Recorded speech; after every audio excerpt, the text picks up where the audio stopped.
Eu falei rapidamente aqui porque vai aparecer no telão, o ex-presidente do Santos, o José Carlos Pérez, que está nesse momento conosco. Presidente, um grande abraço. Ex-presidente José Carlos Pérez, boa tarde. Boa tarde a todos. Sempre um prazer falar com vocês. Eu não sou ex-presidente, eu sou um presidente que foi afastado e portanto, sou afastado e não perdi a presidência do clube, ainda estou lutando na justiça. Houve muitas irregularidades nesse afastamento político, absolutamente político. O ano 2019 nós demos, para você ter uma ideia, 23 milhões e meio de lucros. Então, não havia motivo nenhum nessa prerrogativa e que o CD achou que tinha para me afastar. Então, presidente afastado, presidente José Carlos Pérez.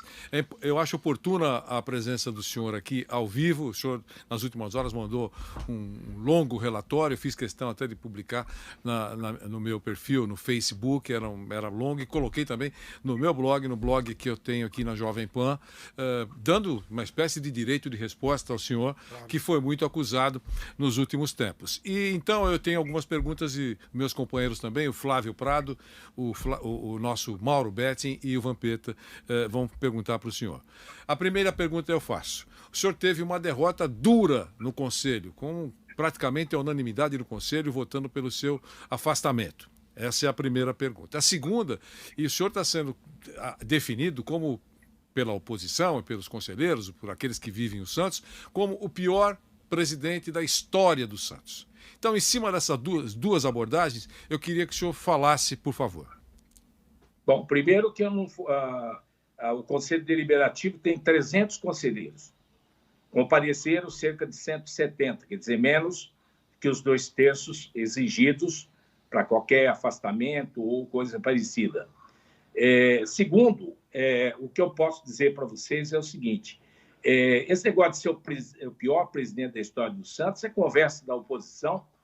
Na verdade, o que eu sofri foi um duro golpe que eles estão tentando me dar desde o dia que eu assumi. Não sei se é porque sou de São Paulo, mas sou santista tanto quanto eles, né? Mas quando eu assumi o clube, tinha mais de 900 funcionários, a gente reduziu esse número para 314, 315. Você imagina o quanto você arruma de inimigos, né? E esse tempo todo, 2 anos e 9 meses no comando do Santos, graças a Deus, nenhum escândalo, né? Nenhum escândalo, mas contrariei muitos desejos de pessoas que quiseram fazer parte do Santos lá dentro. Eles queriam emprego, eles queriam o tempo todo vantagens, e então você acaba contrariando interesses e isso prejudicou bastante a gestão. Mas, mesmo assim, 2019, 2018 nós fizemos uma boa gestão, 2019 nós fizemos uma excelente, no meu entendimento, na minha ótica, uma boa gestão. Fomos vice-campeões brasileiros com o 10º orçamento. Veja bem, 10º orçamento dos times da Série A. Mesmo assim, fomos vice-campeões brasileiros. Fizemos investimentos em 2019, elevamos meninos da base. Hoje nós temos jogadores da base muito novos aí, mas que já estão rendendo e que pagarão a dívida do clube, só eles, porque estão bem valorizados, são talentos, né? Domingo, contra o Fluminense, foi lançado o Ângelo, um garoto também de 15 para 16 anos, e que também já está atuando no time de cima. Então, eu considero que gestão boa é aquela que não aumenta a dívida. Nós não aumentamos a dívida. Eu mandei para os seus relatórios. A gente não diminuiu, nem tampouco aumentou. A gente vem nessa tocada. Todo ano nós temos um déficit de 10%, e isso vem em todas as gestões. Houve reprovação de contas do presidente Marcelo Teixeira, houve reprovação de contas do Odílio Rodrigues e Luiz Álvaro, do Modesto Roma e minha. Só que todos esses outros processos, eles sentaram em cima e resolveram fazer o meu. Obviamente que contra mim jogou essa questão da FIFA. Primeiro, uma dívida com o Hamburgo que não era da minha gestão. Em 2018, nós pagamos 74 milhões e meio de dívidas de gestões anteriores. E isso custou, toda vez que você paga uma dívida da gestão anterior, você acumula para você a dívida. Eu tirei do meu orçamento. Então, tudo isso acabou trazendo aí o impacto, mas, infelizmente, já estava predestinado aí para me tirarem, né? Eles tentaram o tempo todo e conseguiram há 3 meses da gestão. Vou perguntar, o Flávio vai fazer uma pergunta para o senhor, o Mauro Betting também e o Vamp. Flávio Prado. Presidente Pérez, o senhor saberia, em cima disso tudo que o senhor nos colocou, quando começou esse rombo na vida do Santos? Porque isso tem um começo e vai andando. Quando isso começou, o senhor consegue detectar para a gente? Isso aconteceu, eu acho, desde depois do Samir, ele vem esse furo de balanço. Só você pegar todos, você vai verificar que todos eles não houve aumento de dívida. O que é que você tem uma dívida de 400 milhões, você paga juros. Ano passado, nós pagamos, em 2019, 39 milhões e meio de dívidas. Eu paguei com o dinheiro da gestão. Então, não há quem consiga fazer um equilíbrio entre orçamento e despesa, a não ser que você tenha um time mediano correndo risco aí ou de ficar no meio da tabela ou ficar navegando no rebaixamento. Então, esse é o grande problema. Então, essa dívida ela vem rodando ano a ano. Eu não aumentei, eu provei lá através dos relatórios, né? Essa é a grande realidade. Mauro Betting faz uma pergunta ao presidente José Carlos Pérez. Presidente, boa tarde. Você se arrepende de ter virado presidente do Santos, presidente? Não, de forma alguma. O Santos é uma das paixões que eu tenho na vida. E, para mim, foi muito bom como ser humano. Eu entrei, né? Eu saí do clube mais pobre do que eu entrei, porque sempre você põe dinheiro do bolso, né? Então, infelizmente, eu entrei já com uma oposição dura, né? Hoje, o CD, o Conselho Deliberativo, 16 grupos de oposição. 16 grupos de oposição com 170 conselheiros votando, você imagina o volume. E até a contaminação, né? Porque tem um efeito manada também, né? Contamina a votação e etc. Tudo que eles queriam é que eu não concorresse à reeleição. De qualquer forma, eu não iria concorrer mesmo, né?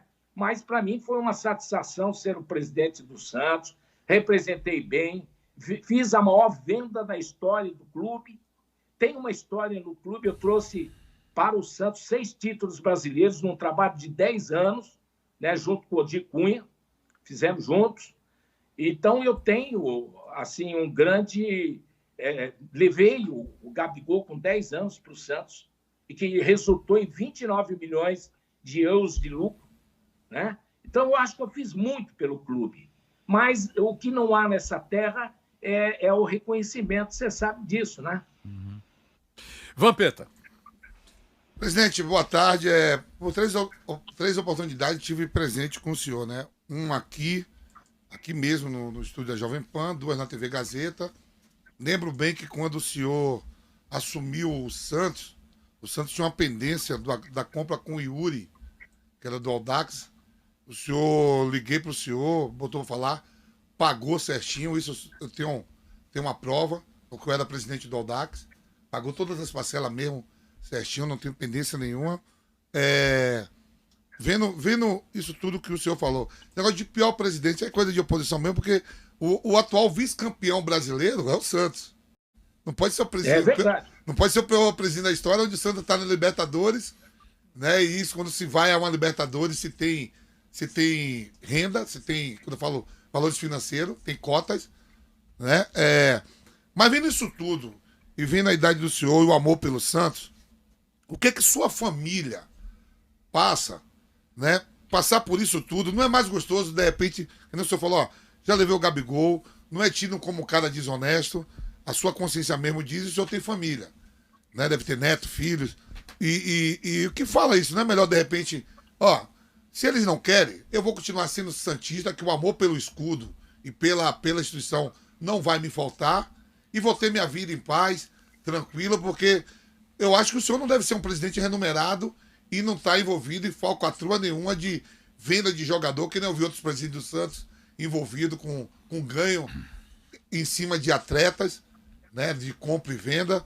Não era melhor ter a paz e dizer, ó, já que vocês querem, eu vou sair por cima, eu nunca roubei R$1 do Santos, essa dívida não é sua também, pode ter até alguma dívida na sua gestão que veio de contratação que não deu certo, alguma coisa, mas dívida do Leandro Damião, dívidas passadas, quando premorou agora aí que não pode contratar, isso aí não era da sua gestão. Mas quem aceita, quando se é eleito, tem que pegar toda a dívida do clube. É verdade, Vampeta. Você, presidente, você também sabe as responsabilidades que a gente tem. Nós temos um conselho fiscal atento, nós temos aí outras, até a torcida do Santos, os sócios sabem. Eles sabem, primeiro, que eu sou apaixonado pelo clube, dei 3 anos de trabalho, né? Não sou milionário, é bom que fique bem frisado. Eu acho que eu quebrei uma cortina aí que só presidentes dos times grandes, estou dizendo, presidentes que têm dinheiro, e eu acho que eu fiz uma gestão dentro da minha consciência, né? Você tem que ser rápido para você decidir as coisas.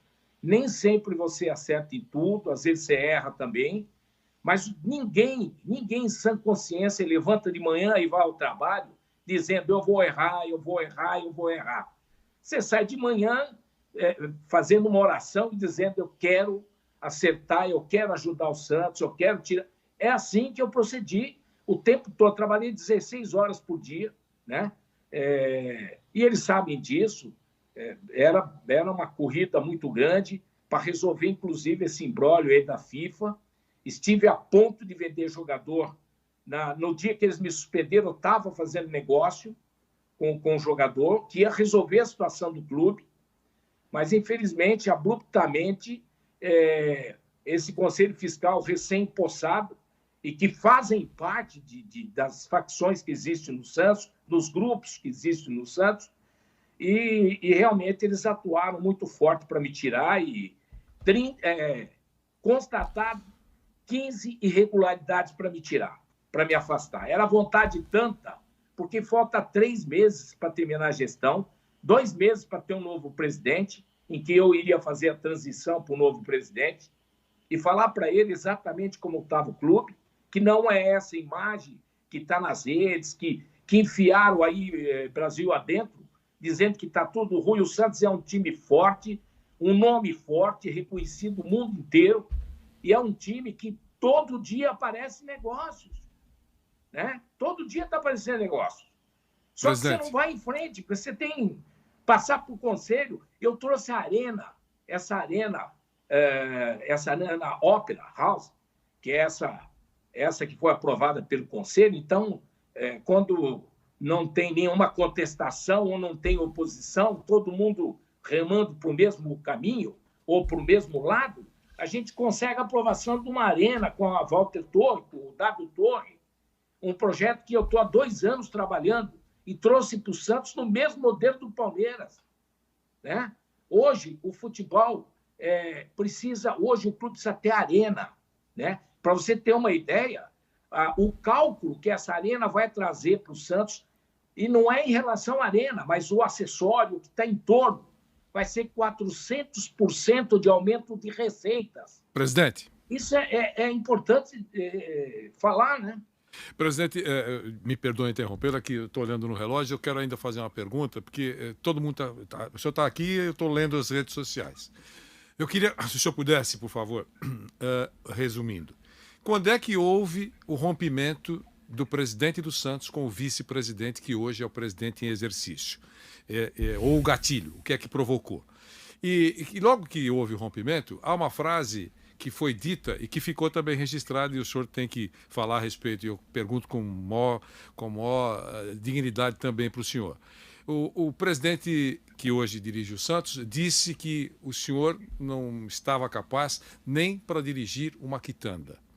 Essa foi a frase dele. Então eu queria, se o senhor pudesse, dizer o instante do rompimento e o que é que o senhor tem para falar em cima disso. Bom, primeiro dizer o seguinte, o interino agora está dando todo dia uma entrevista para dizer agora tem presidente. Isso faz parte do caráter dele e da forma que ele dirige as coisas, é a forma que ele se relaciona com as pessoas. Vice-presidente, é difícil saber quem é o vice-presidente do Vasco, Flamengo, do Botafogo. Alguns times você até consegue, mas a maioria você não sabe quem é o vice-presidente. O nosso quis atuar desde o começo. Primeiro, quando eles me colocaram no impeachment em 2018, em que eu venci essa turma por 2/3, na verdade, no dia 29 de setembro de 2018, ele sumiu. O rolo sumiu, não apareceu mais para fazer a função dele de vice-presidente, que é unicamente participar do comitê de gestão. É uma reunião a cada 10, 15 dias. Ele não veio mais nenhuma. Ele simplesmente sumiu, né? E ninguém fez nada, o Conselho não tomou providência para excluir esse cidadão e ele continuou. Agora, quando fizeram essa análise do balanço de 2019, né, que é o que eles estão me acusando, que eu estourei orçamento, que eu gastei muito dinheiro. Se você pegar o que eu gastei e o que eu tenho de ativo, que eu consegui de ativo, que é Marinho, Soteldo, o Pituca, que se valorizou bastante, o Felipe Jonathan, né? Fora os 2 que eu vendi para o Atlético agora e fiz dinheiro, um bom dinheiro, e que ficou o salário desse mês para pagar, eu deixei 13 milhões no caixa para ser pago salário e acordo, né? Então, a minha gestão não é a que eles estão vendendo para o torcedor, etc. O rompimento foi no dia 29 de setembro, porque ele ficou trabalhando um mês antes do meu impeachment para eu cair, né? Então, tem um ditado que vice-presidente, de um modo geral, é aquele que fica serrando tua perna o tempo todo. Isso acontece em todos os grandes clubes. Os caras eles se incomodam de ser vice-presidente.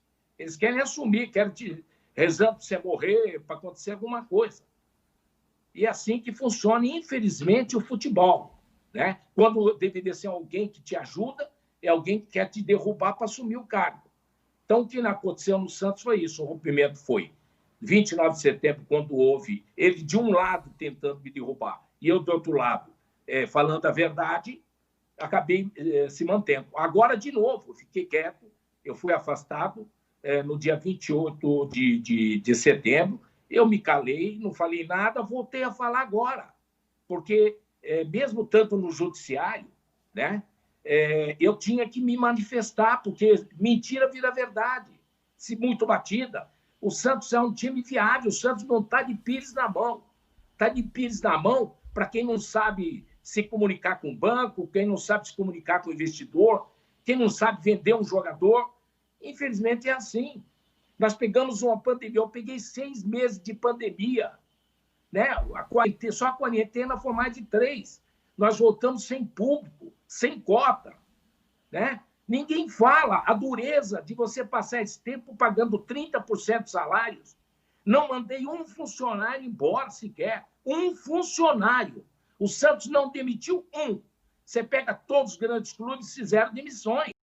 Mas a gente preservou, porque funcionário também tem um histórico do clube. Todas as áreas estavam funcionando 100%.